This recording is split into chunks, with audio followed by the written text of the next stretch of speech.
Keo Jorgensen with MJS Packaging. Today, let's talk about plastic spice jar packaging.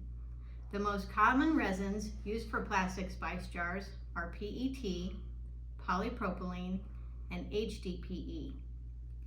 Thanks to our Spice It Up program, we offer a variety of sizes ranging from 4, 8, 8.5, 12, 16, and 32 ounces. We also offer larger sizes for food service packaging ranging from 64 ounce up to 160 ounce.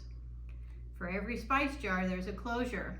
The most common is the dual flapper, or also called sift and pour. In addition, there's standard spice caps with sifter fitment options. Within the closures, there's a variety of liner options, the most common being pressure sensitive and heat induction. Use whichever closure and liner options that best fit your application. The possibilities are endless with plastic spice jar packaging.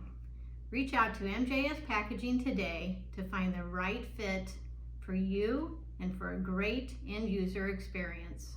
Thank you and have a great day.